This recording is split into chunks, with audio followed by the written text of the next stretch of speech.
Bom, amados, então hoje nós vamos estar trabalhando um tema. Eu vou estar trabalhando muito no livro de Atos hoje, viu, Cláudio? E Cláudio, quem está mais aí? Miguel? Não, Cláudio Júnior. Hoje eu vou estar trabalhando muito no livro de Atos e no livro de Primeira Carta aos Coríntios, tá? E o tema da nossa mensagem dessa noite, irmãos, é a importância da ressurreição de Jesus. Porque tem muitas coisas, alguns temas na Bíblia, ou algumas verdades bíblicas, que acabam caindo ou no formalismo ou até no esquecimento. Só que a ressurreição do nosso Senhor Jesus é um tema muito importante, é um assunto muito importante e jamais poderia cair ou no formalismo ou até mesmo no esquecimento. Mas eu lembro da ressurreição de Jesus no dia da ceia, né? Anunciando a morte do Senhor até que venha, uma vez no ano pelo menos, né? Na sexta-feira da paixão, na chamada santa, na domingo da ressurreição, eu lembro, mas não é simplesmente uma data comemorativa.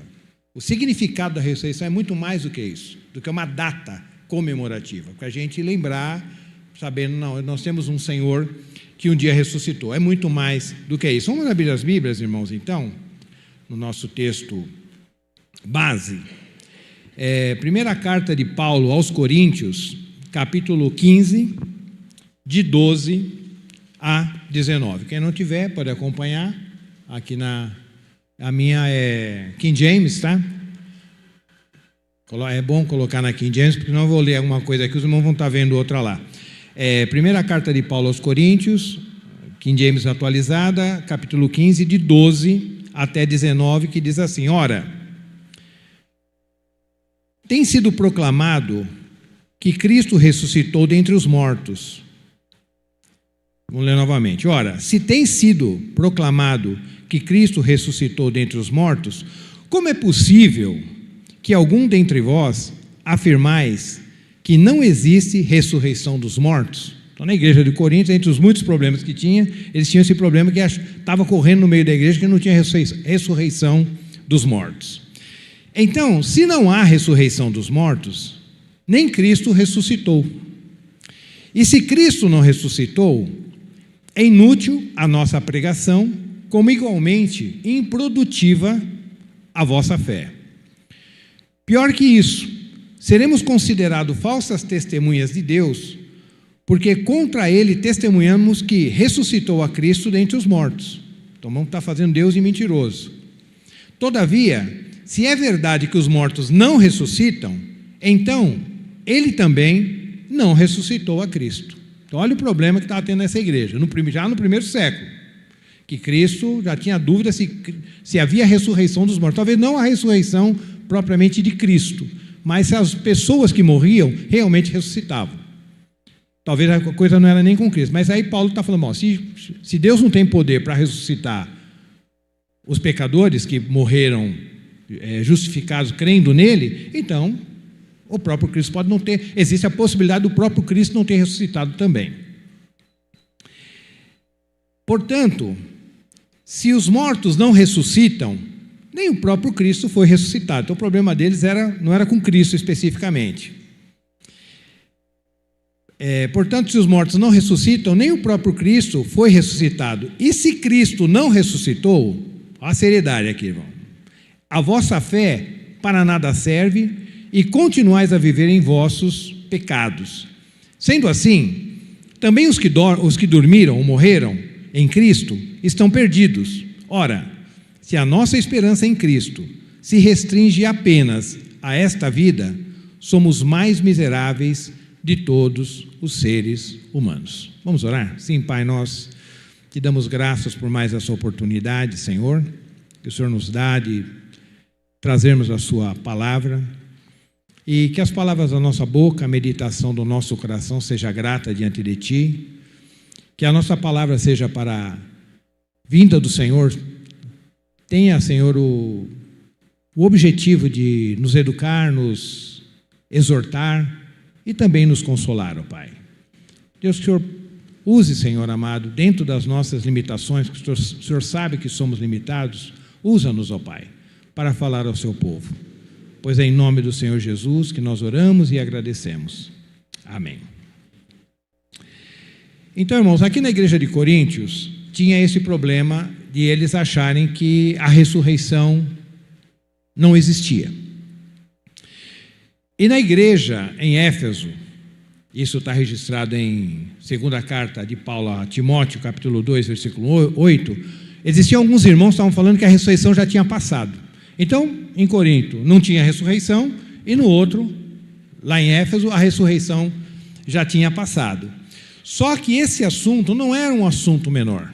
Então, Paulo tinha que tratar desse assunto da ressurreição com muita seriedade, né? Porque a base da nossa fé, a base do cristianismo, o fundamento principal do cristianismo é justamente que Cristo ressuscitou. Esse é o fundamento. Então, Paulo não podia deixar passar esse assunto batido, porque existiam ali naquele mundo antigo, no primeiro século, existiam o mundo era dividido em dois grupos. Isso, uma divisão bíblica, logicamente, né? A Bíblia dividia o mundo antigo, principalmente na época de Jesus, em dois grupos: os judeus, que era o povo de Deus, e os gentios, que eram as demais nações, grego, romano, qualquer nação que tivesse lá na africano, todas as nações que existiam na época, fora os judeus, eram considerados gentios, e os judeus eram considerados os judeus mesmo, que era o povo de Deus. E para os judeus, a ressurreição não era um problema. O problema para os judeus era a ressurreição de Jesus. Porque um grupo específico entre os judeus, que era principalmente os fariseus, eles criam que havia ressurreição dos mortos, baseado em Daniel. O Velho Testamento não fala muito de ressurreição, mas Daniel dá uma pincelada sobre ressurreição, então eles criam na ressurreição. Só que eles não criam que Jesus, aquele Jesus que eles tinham visto ali, andando pela Galiléia, fazendo um milagre, aquele Jesus não. Então, para eles, aquele Jesus ter ressuscitado era um escândalo, era um absurdo, porque eles imaginavam um Messias tipo Moisés, um Messias tipo Josué, um Davi. Ele imaginava aquele Messias que eles viram ali entre o povo, misturado com prostituta e com pecador, e fazendo milagre. Não, eles imaginavam um outro tipo de Messias, só que Jesus não atendeu talvez a expectativa da cabeça deles. Então, quando os apóstolos falavam que Cristo, aquele Cristo que andou ali no meio deles e que foi crucificado por eles, havia ressuscitado, então para eles isso era um escândalo.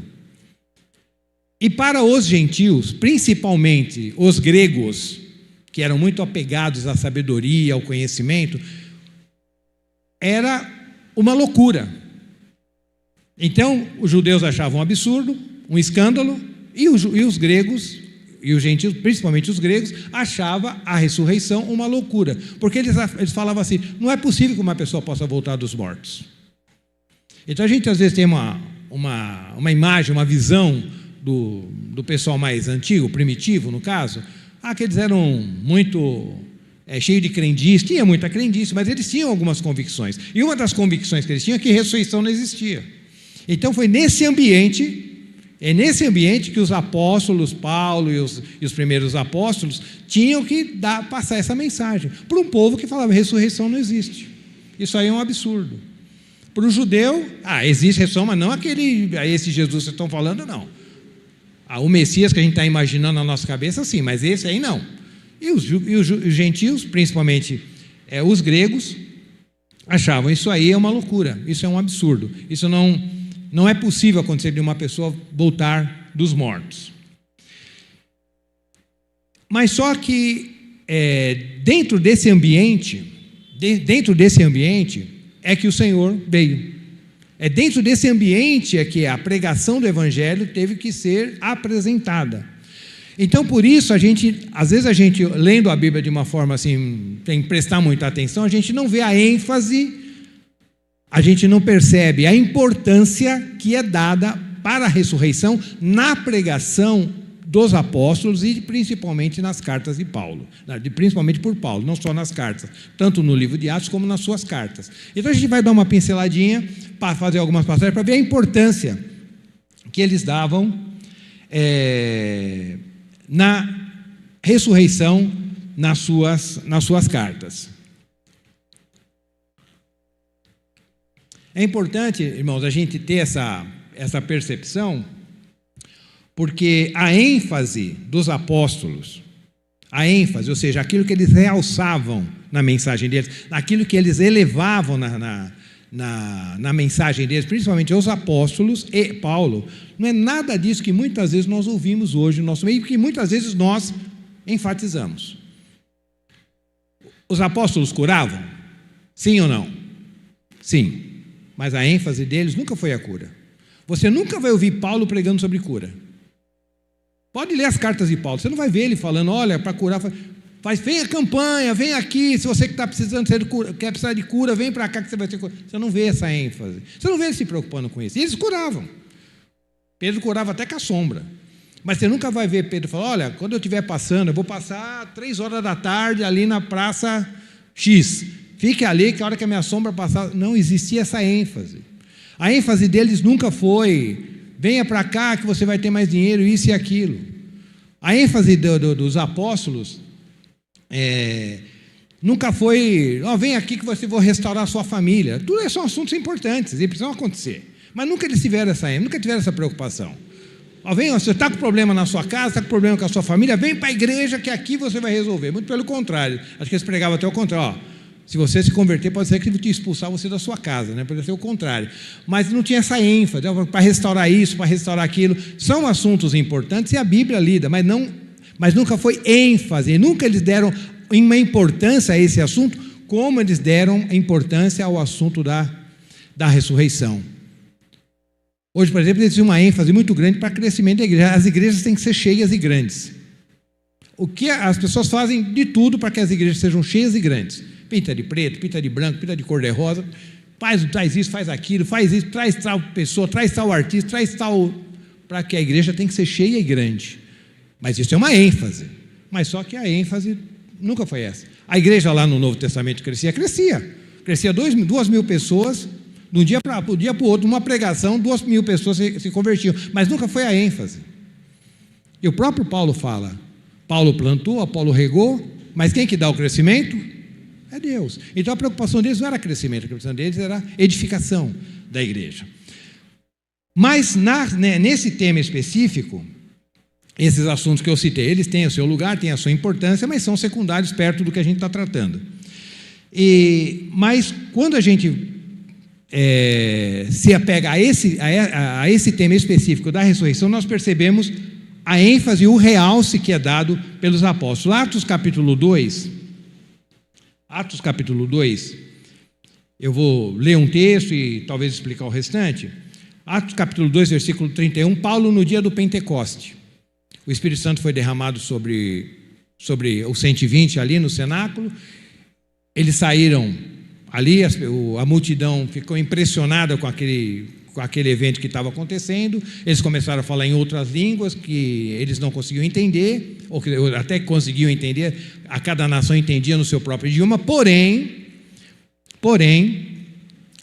quando Pedro se levantou para pregar, e ele não pregou em línguas, viu, irmãos? Ele pregou no idioma universal da época, provavelmente pregou em grego, ou na língua que era mais conhecida por todos. Ele não pregou em línguas, eles falaram em línguas, mas na hora que ele se levantou para pregar, ele não pregou em línguas. Vamos corrigir isso aí. Mas quando ele começou a pregar, quando Pedro começou a pregar, ele poderia falar de muitas coisas, poderia falar do Espírito Santo, da descida, ele só explicou o que estava acontecendo, mas a ênfase de Pedro foi justamente na ressurreição de Jesus. Vamos lá no capítulo 2, versículo 31, que diz assim: Antevendo isso,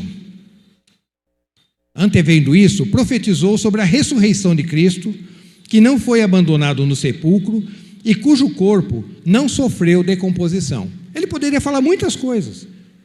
Pedro poderia abordar muitos assuntos ali, até mais interessantes, mas ele foi abordar exatamente a ressurreição. Por quê? Porque ali está o fundamento. Porque se aquele fato que ele está citando ali, que Jesus não foi deixado no sepulcro e nem o seu corpo entrou em decomposição, se ele não mostrasse que aquilo foi uma realidade, não foi um conto de carochinha, mas foi uma realidade, todo o evangelho estaria comprometido. Porque o fundamento do evangelho está justamente na questão da ressurreição. Depois, Pedro curou um paralítico, Atos 3,15. Ele foi lá, o paralítico estava ali na porta do templo, ele deu a esmola, o paralítico pediu a esmola e falou: não tenho prata, não tenho ouro, mas o que eu tenho eu te dou, em nome do Senhor Jesus, levanta e anda. O homem levantou, saltando, alegre e tal. Aí, qual que é a ideia? Vamos pregar sobre cura, né? Um milagre daquele ali, né? Então, o homem saiu glorificando a Deus porque tinha sido curado. Então, qual que é a lógica? Então, de todo mundo ali espantado, abismado. Então, Pedro, fala aí, como é que você conseguiu fazer isso? Você sabe o que Pedro falou? Por que vocês estão olhando para nós, para ele e para João, né?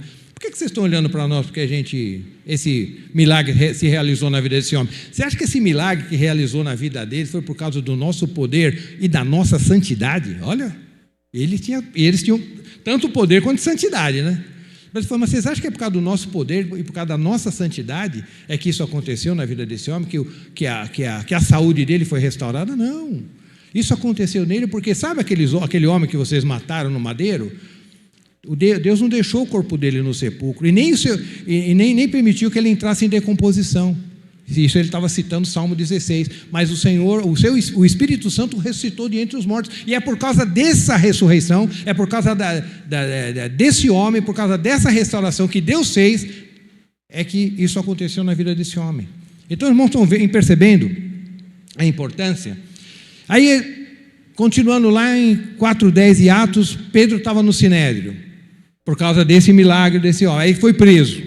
Foi preso Pedro e João e tal, porque tinham curado esse homem. E o problema dos judeus, irmãos, é bom a gente destacar, não é porque eles não estavam preocupados dos milagres que Pedro, João e os apóstolos estavam fazendo. Esse não era o problema. Eles podiam continuar fazendo milagre, porque gente fazendo milagre naquela época tinha muita gente, ou verdadeiro ou falso, tinha gente fazendo milagre, tinha um monte de milagreiro lá na época. Mas o problema é em nome de quem eles estavam fazendo aquele milagre. Se eles fizessem um milagre, tudo bem, acabou o problema. Pode continuar fazendo milagre, mas não, eu estou fazendo esse milagre em nome do Senhor, em nome de Jesus, aqueles a quem vocês crucificaram, aqueles que vocês mataram, que vocês entregaram. Então, isso era o problema para eles. Mas só que Deus não permitiu que eles ficassem no sepulcro, Deus o ressuscitou, e por causa que Deus o ressuscitou, esse milagre está acontecendo. Então, aquilo fazia eles entrarem para fora. Então, não prega mais nesse nome. Pode continuar fazendo milagre, não tem problema, mas não pregue mais esse nome. Mas só que todo o fundamento estava aí. O fundamento estava aí. E eles tinham que continuar pregando. E lá no 4:10, de Atos está dizendo assim: tomai conhecimento vós todos, e todo o povo de Israel, de que em nome de Jesus Cristo, o Nazareno, aquele a quem vós crucificastes, porém a quem Deus o ressuscitou dentre os mortos, sim, por intermédio desse nome. Quando fala nome aqui, irmão, não é nome J-E-S-U-S, Jesus. Porque às vezes as pessoas falam, não, em nome de Jesus, mas não é o nome, é a pessoa. Você pode falar o nome de Jesus, mas se você não crê que aquele nome é vivo em você, que aquela pessoa ela é viva em você, que ele é real na sua vida, pode falar o nome de Jesus quantas vezes você quiser. Então, às vezes as pessoas falam assim: em nome do Senhor Jesus, o Nazareno, levante e anda. E acha que o fato de Pedro ter citado o Nazareno aqui, ele falou Nazareno aqui para eles identificar, é exatamente aquele homem que andava com a gente. É uma questão de identificação, não que a palavra Nazareno tenha um poder especial. O nome de Jesus é um nome como qualquer outro nome. Você pode pôr o nome do seu filho de Jesus, mas o nome em si não tem um problema, mas a pessoa de Jesus.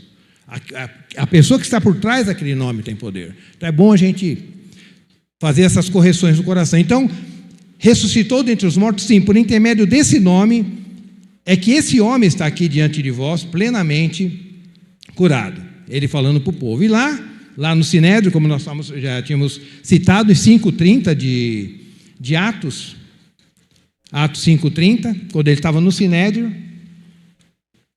ele repete a mesma coisa: o Deus dos nossos antepassados ressuscitou Jesus, a quem vós assassinastes, crucificando num madeiro. Então os irmãos percebem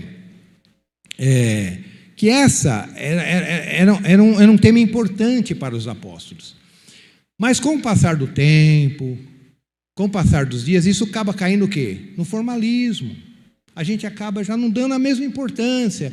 Jesus ressuscitou, coisa boa, eu creio que Jesus... Mas a coisa acaba caindo no formalismo. E é exatamente isso que a gente tem que se cuidar. É exatamente com isso que nós temos que começar a nos preocupar e a examinar o nosso coração. Como que eu vejo realmente a ressurreição de Cristo? Eu vejo como um fato histórico que aconteceu lá 2000 anos atrás e tudo bem? Ou essa ressurreição de Cristo é viva em mim hoje? Ou será que eu falo da ressurreição de Cristo com o mesmo brilho nos olhos que Paulo falava e que Pedro falava? É isso que nós temos que perguntar, irmãos. Porque nós temos essa tendência. Lembra lá na igreja de Éfeso? Uma igreja forte, uma igreja poderosa, uma igreja que rejeitava os homens maus, que condenava aqueles que diziam-se apóstolos não eram perseverantes, sofriam as perseguições. Mas qual era o problema da igreja? Mas eu tenho contra ti que vocês negaram, que vocês caíram no primeiro amor. Estou citando certinho? Tenho contra ti que... irmão, me ajuda aí, irmão. Tenho contra ti que vocês perderam o primeiro amor. Estamos faltando uma palavrinha aí. Mas eles tinham se esquecido do primeiro amor. Então falou, olha, então lembra de onde vocês caíram e volta para a prática das primeiras coisas. Deixastes, a palavra que eu queria. Pronto, não me ajudaram, Deus teve misericórdia e me lembrou. Tenho contra ti que vocês deixaram o primeiro amor. Então, lembra de onde vocês caíram e volta. Por quê? Eles continuavam andando de uma forma até adequada, mas sem realidade, sem fogo no coração mais, de forma automática. E a gente tem essa tendência, irmão. Então a gente tem que vigiar, a gente tem que examinar o nosso coração. Então esse assunto parece um assunto, mas vai falar de ressurreição? Pô, nós estamos em dezembro, tem que falar do nascimento de Jesus quase, né? Não, irmãos. Eles falavam isso constantemente na vida deles. Não era só no dia da ceia, até porque a ceia deles era todo dia, né? Mas tudo bem, isso é outro assunto. Então, irmãos, Paulo, quando ele estava na sinagoga, já tinha se convertido, acontecido tudo que ele tinha. Paulo estava numa sinagoga lá na Antioquia da Psídia, capítulo 13 de Atos, na Antioquia da Psídia. Aí Paulo era meio novato ainda, né, na fé. Aí estava ele ali, Barnabé, aí de repente estavam na sinagoga, aí os irmãos olharam ele ali e falaram, vocês dois aí, vocês têm uma palavra de consolação? Falaram para Paulo, né? Vocês têm alguma palavra para dar para a gente aí de consolação? Paulo, opa, agora, né? Aí Paulo foi lá pregar para aqueles irmãos. Ele poderia falar muitas coisas, poderia falar assuntos até mais palatáveis, assuntos mais saborosos. Ele poderia falar do dilúvio, ele poderia falar dos salmos de Davi, ele poderia falar um monte de assunto. Paulo tinha conhecimento para tudo isso. Na verdade, mas o que ele fez? Ele fez uma descrição, começando desde Abraão, foi descrevendo Abraão, Egito, deserto, período de juízo, foi correndo o reinado de Davi, Salomão e tudo mais, até cair aonde? Em Cristo, morte e ressurreição. Vamos ler então, irmãos, para ver como que esses irmãos estavam atentos a isso. Ó. Vamos ler de 32 até o 37. Atos 13. Nós vos anunciamos as boas novas da promessa confiada aos nossos antepassados. Ele falando naquela sinagoga. As quais Deus cumpriu para nós, seus filhos, ressuscitando Jesus, assim como está escrito no segundo salmo, o salmo 2. Tu és meu filho, eu hoje te gerei. Então esse salmo, tu és meu filho, eu hoje te gerei, se refere à ressurreição, se cumpre na ressurreição de Jesus. O fato de que Deus ressuscitou a Jesus dos mortos, para que o seu corpo jamais experimentasse a decomposição, Salmo 16, foi declarada dessa forma: eu cumprirei a vosso favor as santas fiéis bênçãos de Davi. Portanto, em outro salmo está explícito, que é o Salmo 16, não permitirás que o teu santo sofra a decomposição. Porque Davi, depois de servir a sua própria geração pela vontade de Deus, adormeceu. Quer dizer, Davi morreu, foi sepultado, como todo mundo, com seus antepassados, e o seu corpo se decompôs. Davi falou que não permitirá que o seu justo veja a corrupção. Talvez na cabeça de muitos judeus, mas como é que Davi falou isso se ele morreu? Será que Davi não se decompôs? Bom, talvez tivesse essa discussão no meio. Então, Pedro já falou isso lá no capítulo 2, e Paulo reforça aqui, olha, não, Davi se decompôs como qualquer pessoa, ele não estava falando dele mesmo. Como ele era profeta, ele estava falando de um fato futuro, ele estava se referindo a uma outra pessoa. E a quem ele estava se referindo? Quem, irmãos? A quem ele estava se referindo? Jesus. Então se cumpre em Jesus. Só que isso, mas aquele a quem Deus ressuscitou não foi afligido pela decomposição, que se refere a Jesus. Só que isso, assim, a gente lendo o texto, é muito suave. Mas na cabeça do judeu, que tinha uma expectativa de um Messias diferente, era um tapa na cara. Era um tapa na cara. Não, é um absurdo. Não, peraí. Você estava indo bem, estava falando lá de Abraão, estava falando de Davi, está tudo legalzinho. Mas agora você vem falar que essa profecia se cumpriu naquele homem lá que a gente viu em Nazaré, que morreu lá na mão dos romanos como assassino. Porque na cabeça de muitos, Jesus era um criminoso comum, não era? Nós é que temos essa visão mas eles lá não tinham nada disso. Achavam que Jesus era um homem comum. Você está falando que aquele homem que foi crucificado entre malfeitores, aquele lá é o Cristo que se cumpriu essa profecia. Então isso era um escândalo. Então era nesse contexto. Então pregar a ressurreição hoje é muito, muito fácil, muito bonito, mas lá nesse contexto era completamente diferente, que muitas daquelas pessoas tinham até conhecido Jesus, sabiam a quem ele estava se referindo. Aí lá em Atenas, capítulo 17 de Atos, Paulo estava ali praticamente no centro da cultura grega, né, em Atenas, no Areópago. E quando ele fala ali sobre o Deus desconhecido, então ele fala, olha, eu vejo que vocês são muito supersticiosos, porque os gregos, eles tinham um Deus para cada situação. Por isso que tem o negócio do Deus desconhecido, porque para cada situação tinha um Deus. O Deus da chuva, o Deus do sol, o Deus da unha encravada, o Deus. Para cada coisa, cada situação, eles tinham um Deus. Então, há quem diga, né, os historiadores da época, que era mais fácil encontrar um Deus do que uma pessoa. Tinha mais Deus entre os gregos, tinha mais deuses do que pessoas. Então, aí Paulo, quando viu tudo aqueles deuses, falou, nossa, vocês são bem supersticiosos e bem cuidadosos, porque eles têm até um altar para o Deus desconhecido, né? Então é esse Deus desconhecido que vocês não sabem, é esse aí que eu vou revelar para vocês. Exatamente, é desse Deus desconhecido que eu vou falar, porque esse aí que vocês não conhecem, foi o que criou o céu, a terra, o ar. Ele não é servido por mãos humanas, e dele vem a vida, a respiração e tudo mais, e foi discorrendo a sua mensagem. Aí ele chega aqui no versículo 18, e diz assim, então, alguns filósofos epicureus e estoicos começaram a argumentar com ele. Alguns indagavam, o que deseja comunicar esse tagarela? Esse tagarela é Paulo, viu, irmãos? Outros comentavam, parece ser um anunciador de deuses estranhos, pois Paulo lhes pregava as boas novas de Jesus e a ressurreição. Por causa de Paulo estar pregando sobre Jesus e a ressurreição, então eles falam, esse cara não está... Por quê? Porque na cabeça do grego isso era um absurdo. Falam, de onde esse cara com essa ideia? Vim falar aqui no centro da sabedoria aqui, sabe, onde só tem grandes sábios, grandes filósofos, Sócrates e tudo mais, tudo nasceu aqui e tal. O cara vem falar de ressurreição. Que absurdo é esse? Por essa razão, o levaram a uma reunião no Areópago, onde lhe questionaram, podes revelar-nos que nova doutrina é essa sobre a qual dissertas? Pois estás nos apresentando pensamentos estranhos,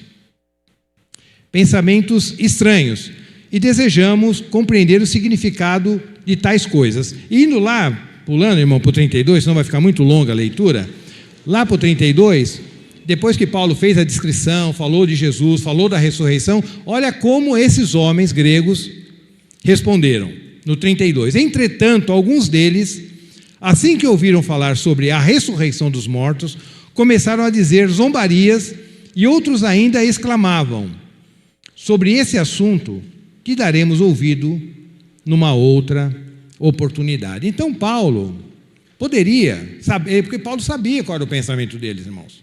Sabe quando você vai no lugar, você já sabe qual é o pensamento da pessoa? Você sabe que se você tratar determinado assunto com aquela pessoa, ele vai se esquivar, ou vai se revoltar, vai deixar você falando sozinho. Mas você tem que falar aquele assunto. Aí falou, mas tem que falar esse assunto com essa pessoa. Eu tenho que falar com meu filho exatamente. Eu sei que se eu falar isso, se eu tocar nesse assunto, ele vai dar as costas para mim. Mas é necessário que eu fale? Então Paulo sabia disso, mas Paulo poderia falar, não, vou falar outra coisa. Eu só vou falar de ressurreição, porque eu vou pagar mó mico aqui, porque os caras não acreditam em ressurreição. Mas não, Paulo falou. Paulo falou. Porque ele tinha essa realidade, irmãos, no coração deles. Então ele não estava preocupado com o julgamento, com a impressão que ele ia deixar. Ele estava preocupado com a verdade do Evangelho. Que é isso que ele tinha que deixar muito claro. Esse Cristo que vocês crucificaram, que eu vi no caminho, que me derrubou no chão, com o rosto em terra, ele é o Senhor, ele é o Cristo e ele ressuscitou. E ele ressuscitou. E quando Paulo estava ali, também no Sinédrio, capítulo 23, de Atos, que ele foi fazer um passeio ali em Jerusalém, passeio rápido, foi até oferecer um voto lá, em Jerusalém, nem estava pregando, mas aí o pessoal já estava perseguindo ele de muito longe, aí pegaram o Paulo e inventaram que ele estava falando isso, estava falando aquilo, e mandaram ele lá para o Sinédrio. Aí foi lá para o Sinédrio, acabou até apanhando lá no Sinédrio. Aí perguntaram para ele, mas aí como no grupo de Sinédrio tinha saduceus e fariseus, então Paulo falou, você é esperto agora, né? Tinha saduceus que não criam na ressurreição e os fariseus criam, né? E os fariseus e os saduceus não se combinavam muito bem. Então eu falei, eu vou ter que usar desse artifício aqui, né? Aí falou para você sabe por que eu estou aqui sendo julgado, irmãos? No versículo 6, né? Você sabe por que eu estou aqui? Bradou no meio do povo. Por causa da ressurreição dos mortos. Aí os fariseus, opa! Porque já para atacar os saduceus, estão falando, não, peraí. Então se é por causa disso, então vamos ver aqui como a gente resolve essa questão. Contudo, sabendo Paulo que uma parte do Sinédrio se compunha de saduceus, que não criam na ressurreição, e a outra de fariseus, bradou diante de todos, irmãos, eu sou fariseu. Aí os fariseus, opa, é nosso time, né? Filho de fariseus, eis que estou sendo julgado por causa da minha esperança na ressurreição dos mortos. Então, isso era tão... Era caro para os fariseus. Então, por causa disso, Paulo ali teve um livramento e acabou sendo mandado lá para ser julgado pelos romanos. Mas não era só, irmãos, uma questão de palavras, né? Era uma questão também de vida. E lá em Atos, capítulo 26, versículo 23 e 24, Paulo, depois que saiu ali do Sinédrio, ele acabou indo na mão de Félix, não o nosso Félix, é um outro Félix da Bíblia aqui, que transferiu ele para Festus, que era um outro governador, para julgar Paulo, porque para o judeu, era um absurdo o que Paulo estava falando, mas para o grego era uma questão de palavras. Eles olhavam Paulo, o que esse cara tem tão errado assim, né? Então, para agradar os judeus, às vezes acabava judiando, acabava batendo, acabava deixando preso, acorrentando, mas eles sabiam que não era para tudo aquilo. Mas eles tinham que, né, para não criar um problema com o povo judeu, que era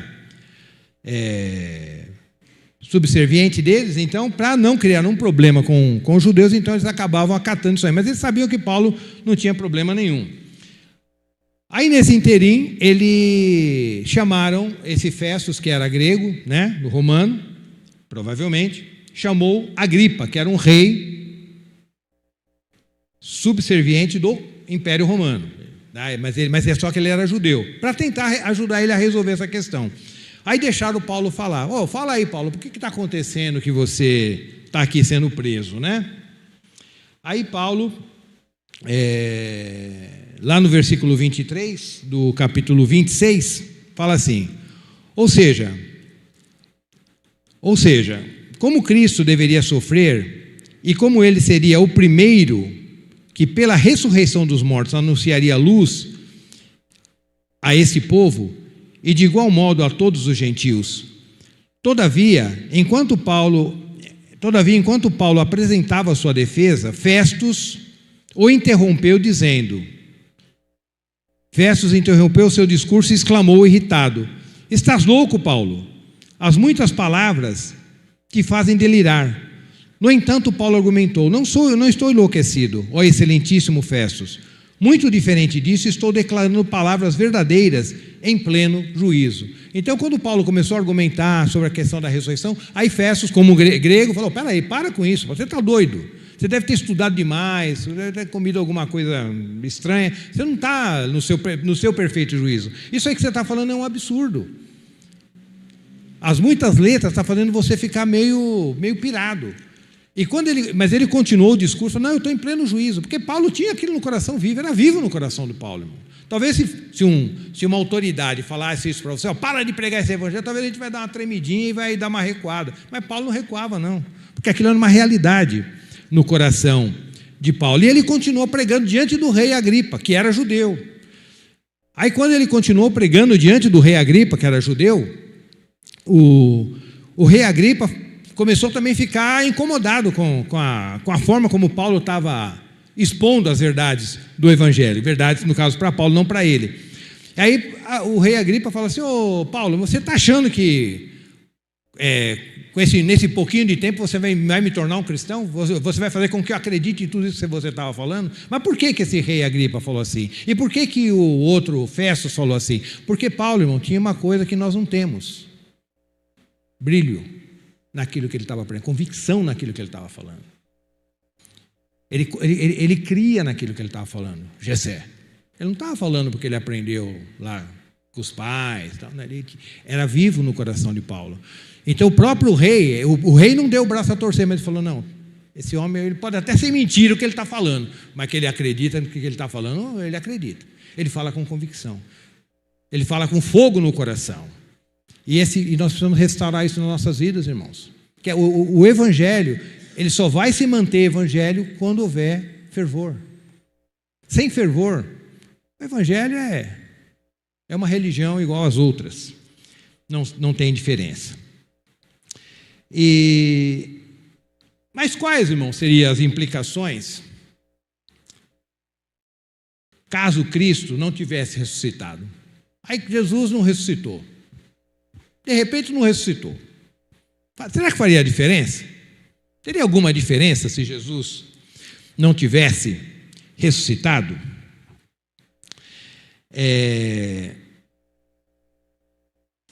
Irmãos, vamos ler novamente Coríntios capítulo 15, versículo 14. A pergunta foi que quais seriam as implicações caso Cristo não tivesse ressuscitado? Será que faria alguma diferença?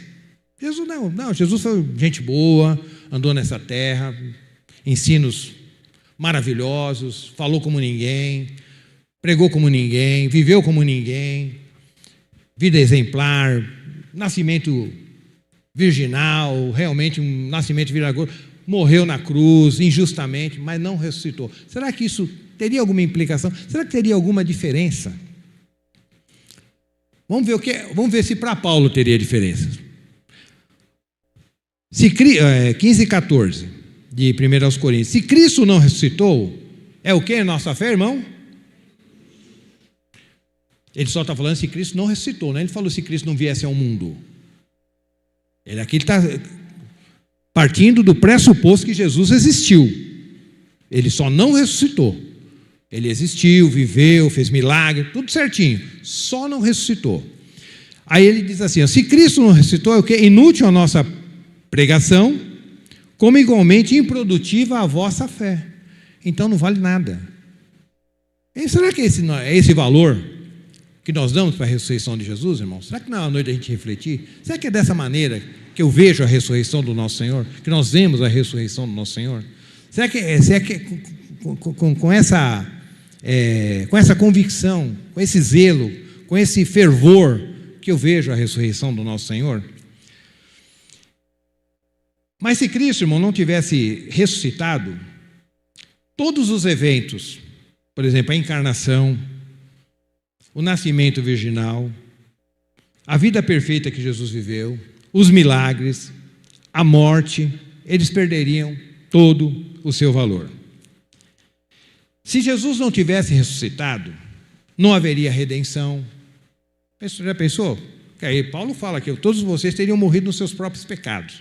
Não haveria redenção, não haveria esperança de vida eterna, se Jesus não tivesse ressuscitado. Não teria céu, não teria inferno. Ele não ressuscitou. Então nós morreríamos nos nossos próprios pecados. Ele está falando aqui, a nossa vida a sua vida se restringiria aos seus 70, 80, 100 anos que você vive aqui. Não existiria julgamento. Isso é um grande problema. Não teria julgamento. Aí deita e rola, deixa a vida me levar, porque ninguém vai me julgar depois mesmo, vai terminar tudo em pizza. Porque tem muitas pessoas que vivem totalmente errado nessa vida e morrem, e se não tem julgamento, quer dizer, ele morreu no lucro, né? Então, beleza, não tem, Jesus não ressuscitou, então não tem julgamento. Por quê? Porque lá em Atos fala que Deus estabeleceu, vê se eu acho esse texto aqui, esse eu não tinha marcado, mas os irmãos da escola dominical vão me ajudar. 17:31 de Atos, Edson. O Edson já tem de cor. Se Jesus não tivesse ressuscitado, esse texto aqui não faria o menor sentido, é esse que eu vou ler agora. 17:31 de Atos. Porque determinou um dia em que julgará o mundo com rigor. Julgará o mundo de que jeito, irmão? Jesus vai julgar o mundo? Ou vai ser, beleza, eu sei que você não foi legal, mas você tinha boa intenção. Não tem negócio de boa intenção. Vai julgar com rigor. Com lupa. Julgamento clínico. Não vai ser um julgamento de qualquer jeito. Com rigor de sua justiça, por meio do homem que para isso estabeleceu. Quem foi o homem que Deus estabeleceu para julgar o mundo? Jesus. E para Jesus julgar o mundo, ele tem que ter ressuscitado. Se ele não ressuscitou, não tem julgamento. Aí é maravilha, né? E quanto a isso, ele deu provas a todos ao ressuscitá-lo dentre os mortos. Então, os irmãos estão vendo as implicações que teria se Jesus não tivesse ressuscitado. E a vida no porvir também não teria o menor sentido. Ninguém ia estar esperando vida eterna, a volta de Jesus, porque Jesus ressuscitou, como é que ele vai voltar? Sem ressurreição, o Evangelho, irmãos, se tornaria uma religião como qualquer outra. Hoje, principalmente quem conhece bem a Europa, né? Eu não conheço, mas há quem conheça e faz o comentário, a gente só sabe de informações, que hoje, muitos países da Europa, com Jesus tendo ressuscitado, hein? Se tornaram o quê? O cristianismo se tornou o quê? Um formalismo. Igrejas se tornaram boates. Como não vai ninguém na igreja, então venderam o templo para fazer barzinho, boate e por aí vai. Já que não funciona a igreja, vamos fazer uma escola aqui. E você acha que nós estamos longe disso? E Jesus ressuscitou, hein? E Jesus ressuscitou. Imagina se não ressuscitasse. Então, o cristianismo se torna uma religião como qualquer outra. Formal, sem vida. Não dá? O que você tem que fazer? Não tenho nada. Faz tempo que eu não vou na igreja, eu vou hoje lá na igreja. Vou lá na igreja, ouvir um pouco, porque eu estou meio desligado, então vamos dar uma renovada nas baterias. Então a pessoa vai vendo o cristianismo como uma coisa assim, tá? Uma coisa até mística e supersticiosa. Atos 24, versículo 21, parte B. Então Paulo, ele não estava sendo condenado, e nem os apóstolos, como nós já falamos, por causa dos milagres, por causa que eles estavam pregando uma nova seita, uma nova religião. Eles estavam sendo perseguidos por causa disso aqui, ó. É por causa da ressurreição dos mortos que hoje estou sendo condenado por vós, tá? Porque se não tivesse a questão da ressurreição, ele não estaria sendo perseguido e seria uma religião como uma outra qualquer lá e que poderia passar. Uma vez, irmãos, eu já contei essa história várias vezes, irmãos me perdoem os que já conhecem a história, mas talvez tenha alguém que não conheça, né? Então, vou partir desse princípio. Mas é importante, toda vez que eu falo de ressurreição, eu conto essa história. O Billy Graham, aquele evangelista mundial, que até faleceu, uma vez ele estava saindo de uma conferência evangelística, saindo ali, aquele tumulto e tal, e uma repórter chegou para ele, falou assim: Dr. Graham, qual a diferença de Jesus e Buda? Pegou o microfone, pá, ele ali no meio, qual a diferença de Jesus e Buda? Falou: a diferença de Jesus e Buda é que Buda morreu e está enterrado até hoje. Jesus morreu e ressuscitou. Então, irmãos, esse é o fundamento da nossa fé. É muito sério quando a gente deixa com que isso caia no formalismo. Porque quando, não sei você, mas uma das declarações de fé nossa, quando nós nos convertemos ao nosso Senhor, é: se com a tua boca confessares que Jesus é Senhor e no seu coração credes que Deus... Vamos lá, irmão, decorar. Isso aí é escola dominical, os nenezinhos lá estão aprendendo. Se com a tua boca confessares que Jesus é Senhor e no seu coração creres que Deus o ressuscitou dos mortos, serás... Está vendo a ressurreição aparecendo aí? Não é crer que ele fez milagre, crer que ele é gente boa, crer que Deus o ressuscitou dos mortos, porque é aí que está o fundamento. E é exatamente nesse fundamento que a gente tem que se apoiar e temos que examinar o coração. Porque se nós não formos, irmãos, impactados pela ressurreição, o nosso apego... Dá uma dica para todos nós aqui, para mim inclusive. Se eu estou levando muito a sério que Jesus ressuscitou, que tem julgamento, que tem vida eterna, que tem céu, quer saber? Se você realmente está levando essas verdades a sério, você pode medir pelo apego que você tem a essa vida. Quanto mais apego nós temos às coisas dessa vida, significa que nós temos menos apego às coisas celestiais. Não é isso que está lá? Colossenses, buscai as coisas que são do alto e não as que são da terra. Por quê? Por que eu tenho que buscar as coisas do alto e não as que são da terra? O próprio texto, a sequência já responde: porque ressuscitastes com Cristo e a vossa vida está escondida com Cristo em Deus. Bendito seja o Deus e Pai de nosso Senhor Jesus Cristo, o qual nos abençoou com toda a sorte de bênçãos espirituais nas regiões celestiais em Cristo. Então, todas as nossas bênçãos, todo o nosso coração tem que estar apegado a essas coisas. Mas aí é nessas coisas que nós somos apegados, ou nós estamos apegados nas coisas, não que a gente tem que deixar de viver, pelo amor de Deus, hein? Não entendam mal, fazer voto de pobreza, não. Mas quando o seu coração, ele está dividido entre o céu e a terra. Eu tenho que fazer as coisas aqui da terra? Tenho. Fazer as coisas aqui da terra para a glória de Deus. Mas se essas coisas me forem tiradas, o meu coração não vai junto com as coisas. Você quer ter um bom carro? Parabéns para você. Quer ter uma boa casa? Parabéns para você. Quer ter um bom emprego, uma boa faculdade, 2, 3, pós, MBA, sei lá o quê? Pode ter o que você quiser. A questão é, quando isso me é tirado, o meu coração vai junto? Essa é a pergunta que eu tenho que fazer. Você pode fazer tudo que você tiver que fazer. E tem que fazer mesmo. Tem que ser uma bênção, tem que ser próspero. Mateus, né? Mateus? Isso aí, Mateus. Tem que estudar, tem que fazer, tem que ser o melhor. Fazer o melhor que você puder ser naquilo que você se propôs a fazer. A questão não é essa. A questão é quando isso me é tirado. Quando é me tirar aquele carro que eu amo. Quando é me tirar daquela casa que eu amo. Quando é tirar daquele emprego, puxa vida, me mandaram embora. O meu coração vai junto? Ou meu coração se torna, não, Senhor, isso é importante, mas eu perdi tudo, mas eu não perdi o Senhor. É duro isso aí, irmãos. Eu não estou falando uma coisa que eu vivo, não. É uma coisa que o Senhor me ajuda. Porque o Senhor é o meu pastor e nada me faltará, né? A gente fala, né? Mas qual é a interpretação desse texto? O Senhor é o meu pastor. Então, se o Senhor é meu pastor, ainda que me falte tudo, eu estou com tudo porque o Senhor é meu pastor. É isso que o texto quer dizer. Porque o Senhor é meu pastor é que não me falta nada. Porque o Senhor é meu pastor, ainda que me falte o pão, ainda que me falte a roupa, mas o Senhor é meu pastor, então eu estou completo. Eu estou completo. Mas sem ressurreição no coração, sem crer nesse porvir, irmãos, a gente está andando como um pagão, como qualquer ímpio.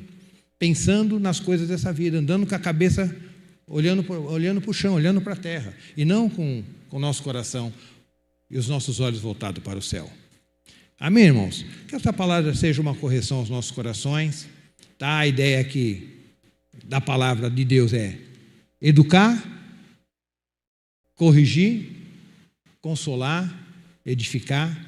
Então, essa é a função da palavra de Deus aos nossos corações. Eu espero que ela tenha atendido às nossas necessidades. Vamos ficar em pé, irmãos? Vamos orar?